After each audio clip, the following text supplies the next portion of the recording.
Okay, so when it comes to what property you should buy, it depends. It depends. So the first thing I would say, make sure it's not in a HOA. That rhymed.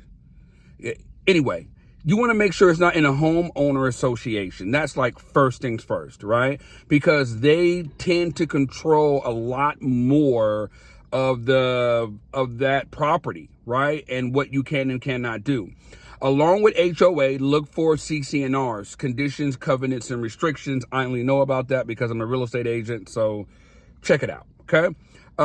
Also, look for city ordinances. Sometimes the city can place little things and make it really hard for future SLE owners to be able to do business within their city. So just double check. A lot of the times, it's not always the case, but you want to double check. What else does it say here? So make sure that your SLE can accommodate your guest or your participants. So you're looking for things like public transportation, right? Is it close to the 12-step meeting, right? You want to make sure that there's some 12-step meetings in the facility. That's really easy. You can go to na.org, and I'm sure that AA has something similar to that. You would punch in the city or the zip code, and it would give you a list of not SLEs, so NA meetings that are in your facility or in your vicinity. Okay, I know I can do this. You also want to look at the bedrooms, right? How many bedrooms are there, right? That's just something you want to do. A lot of people say, I got a 3-bedroom. That's perfect. Normally they want, when I say the house manager normally wants their own space, right? So you could be looking at 1 room for just that person and then only 2 for you to be able to kind of accommodate people. So be careful with that. I would say 3 is good. 4 and above is great, but you can definitely get started with 3. Okay.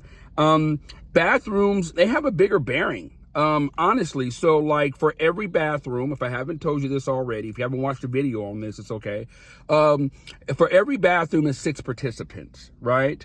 And so what I recommend you do is make sure you got at least 2 bathrooms. And if you get more, that's great too, right? The more the merrier, right? So 6 is going to be 1 bathroom. If you want 12 participants at some point, you're going to have 2, 18 would be 3, so on and so forth. Okay, just throwing that out there. That's kind of the rule of thumb. Remember this. Got that? Okay, so another thing you really want to pay attention to is NIMBYs, which are not in my backyard type of people. And if there was a such thing as A, B, C, or D neighborhoods, and A being like the top tier gated community and D being maybe the worst type of neighborhood you can possibly imagine in your mind, I would say you could C, D,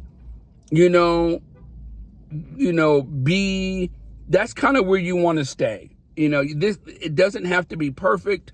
What you're looking for is a house that can accommodate people who are trying to transition out of prison, off of the streets.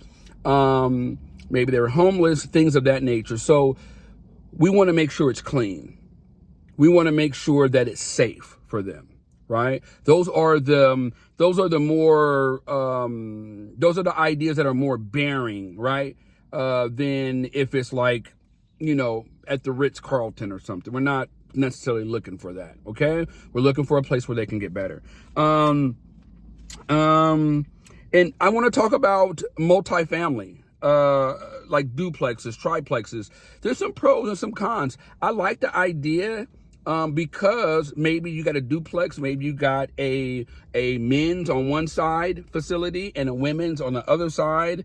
That could work. Or maybe a triplex where you could stay in one, then you got the men in one and the women in another. It really opens you up to where you now have a place to stay and you can conduct business in a more multifaceted way. I like that idea. That's good.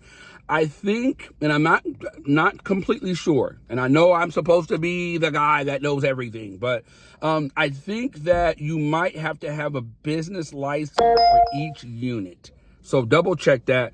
But there's probably some more things that I missed, but I wanted to give this out. I think this is a very good video on exactly what you would need to do if you were thinking about purchasing a property, or if you were just looking for a property in general. What are you looking for? Okay. Yeah, this is it. This is Daryl. If you have any questions, go ahead, type them below, and I'll try my best to answer them. And if you would like to get started to start a sober living, go to startasoberliving.com. I have my online course that is available right now, and you can be able to go get that. It will give you 4 modules on the assessment, the setup, the fill up, and the train up. And it's everything you need to do to start a sober living. Hence the word startasoberliving.com. All right, you guys. Talk to you later. Bye.